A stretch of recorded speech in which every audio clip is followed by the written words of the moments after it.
नमस्कार साथियों। आज की वीडियो में हम ये जानने का प्रयास करेंगे कि आपकी कुंडली में प्रेम विवाह या लव मैरिज इसके योग हैं या नहीं हैं। कई बार ऐसा भी होता है कि हम लोग बहुत शिद्दत से किसी से प्रेम करते हैं परंतु उसकी परिणति विवाह तक नहीं हो पाती है। तो वो कौन से ग्रह हैं, कारक हैं जो प्रेम विवाह के लिए रिस्पॉन्सिबल होते हैं। आज थोड़ी सी चर्चा इसी बारे में करेंगे। तो सबसे ज़्यादा तो मन ही होता है। चंद्रमा मन से प्रभावित होता है। और चंद्रमा, यदि हम कर्क लगन की कुंडली के बारे में बात करें तो जो कर्क लगन की कुंडली है उसके जो स्वामी होते हैं वो चंद्रमा होते हैं। और चंद्रमा मन है, और मन तो किसी की सुनता ही नहीं है। तो मन जो है वो प्रेम में और प्रेम विवाह की परिणति में एक महत्वपूर्ण स्थान है उनका। तो आप अपनी लगन से भी देख सकते हैं, किसी भी कुंडली और किसी भी लगन के लोग जो हैं वो किसी भी राशि के लोग प्रेम कर सकते हैं। और कई बार ऐसा होता है कि प्रेम तो हो जाता है परंतु परिस्थितियां ऐसी होती हैं, माता पिता हैं, सोसाइटी है, समाज है, तो ये सब बीच में आ जाते हैं। परंतु जब विवाह की बात होती है तो जाति पाति और विवाह बंधन जो है वो प्रेम करने वाले लोग तो नहीं मानते हैं। तो आइए जानते हैं स्टेप बाय स्टेप कि कौन से ऐसे भाव हैं, ग्रह हैं, कौन सी ऐसी युति संबंध हैं जिनके कारण आपका प्रेम विवाह पर जो जो ग्रह हैं वो प्रभाव डालते हैं। तो सबसे पहले तो आप अपने कुंडली का पांचवा भाव देखिए। वैसे तो पांचवा भाव ज्ञान, संतान, विद्या और विवेक और भावनाओं का भाव भी है। भावनाएं अर्थात प्रेम। तो यदि भावनाएं हैं, प्रेम की भावनाएं हैं, तो पंचम भाव अवश्य देखें। अब आपका प्रेम विवाह में परिणित होगा या नहीं, उसके लिए आप कुंडली का चतुर्थ भाव देखिए।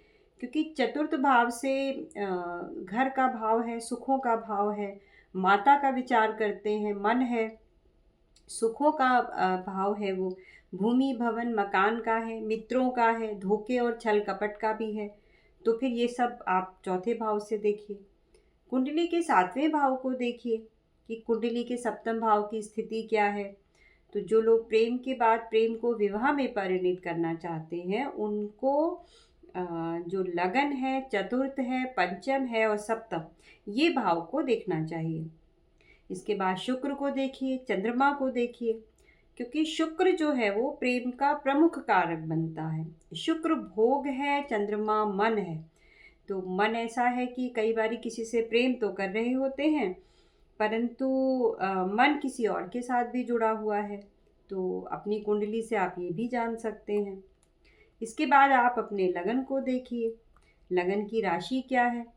अगर तुला लगन है तो तुला लगन वाले तो बैलेंस की राशि है, बड़ा अच्छा सामंजस्य स्थापित कर लेते हैं।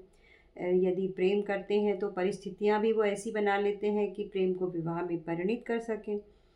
तो नहीं भी बैठी तो प्रेम में सामंजस्य कर लेंगे। परंतु प्रेम सामंजस्य नहीं जानता है। तो यदि प्रेम है तो विवाह भी होगा ही।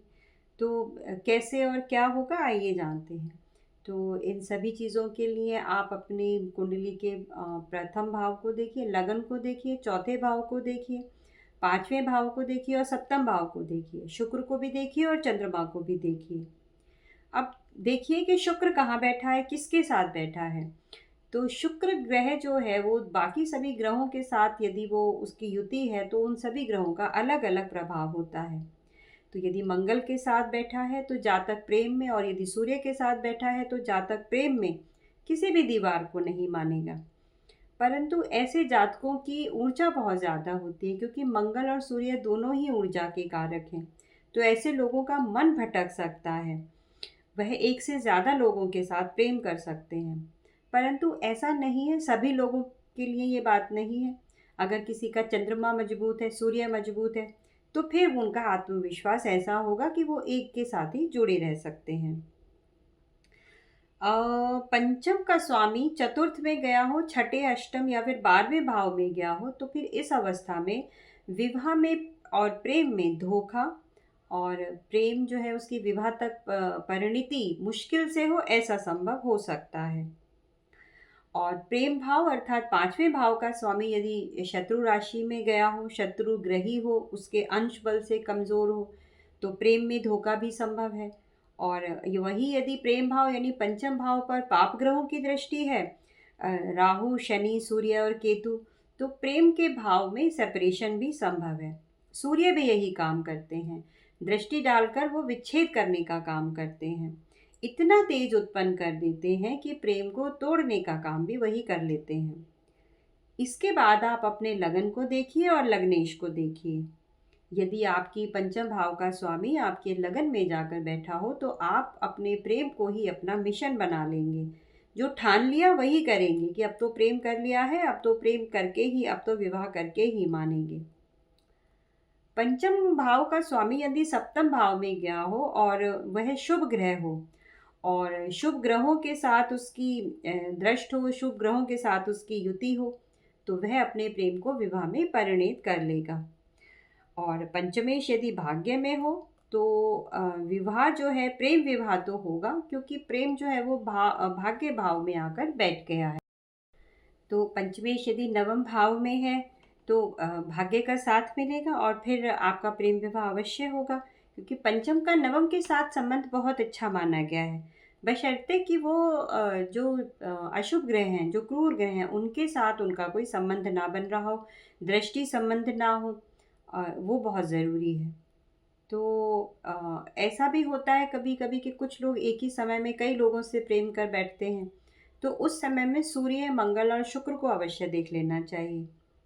यदि शुक्र और गुरु एक साथ होते हैं तो लोग प्रेम में अपना विवेक नहीं खोते हैं, हमेशा वो एक ही मार्ग पर चलते हैं। प्रेम में यूँ तो वासना कम होती है, भावनाएं अधिक होती हैं, परंतु यदि शनि साथ में आ जाते हैं तो फिर इंटरकास्ट मैरिज या इंटर रिलीजन मैरिज का भी योग बन जाता है और धोखे की संभावना भी बनती है, क्योंकि यहाँ पे डाउट आ जाते हैं। यदि शुक्र और मंगल साथ में हो तो भी डाउटफुल स्टेज बन जाती है कि प्रेम में, और जातक वहाँ पर धोखा खा जाता है और धोखा दे भी सकता है। यदि पंचमेश दशम भाव में आकर बैठा हो तो जातक अपने प्रेम को पालेगा और उसमें सफल हो जाएगा, बशर्ते कि वो पीड़ित नहीं होना चाहिए। पंचमेश यदि एकादश में आया है तो आप ये मानिए कि प्रेम में सफलता मिल जाएगी। लगन में है तब भी मिलेगी, दूसरे भाव में है तब भी मिलेगी, तीसरे भाव में आया है तब भी सफलता मिलेगी। लगभग प्रेम को सफलताएं सभी भावों में आने पर मिल जाती हैं। दूसरे घर में थोड़ी परेशानी होती है परंतु सफलता मिल जाती है। चतुर्थ भाव को अवश्य देखिए। एक तो ये पंचम भाव से 12वां भाव पड़ रहा है और यहाँ पर यदि किसी अशुभ ग्रह की दृष्टि है, कुछ कोई क्रूर ग्रह है, शनि, राहु, केतु, तो उसका संबंध बन रहा हो, उनकी दृष्टि पड़ रही हो, सूर्य की दृष्टि पड़ रही हो, तो थोड़ा मुश्किल हो जाता है। सूर्य यदि वहाँ बैठ गया है चौथे भाव में तो धोखे की संभावना बन जाती है और प्रेम में धोखे की संभावना बढ़ जाती है। तो प्रेम का जो स्वामी है यदि बली है और सप्तम भाव में जाकर बैठा है तो, और या किसी अन्य जगह कर भी बैठा है, तो प्रेम विवाह आपका संभव है, परंतु क्रूर ग्रहों से ग्रस्त होने पर या उनके दृष्टि में आने पर प्रेम विवाह नहीं होगा।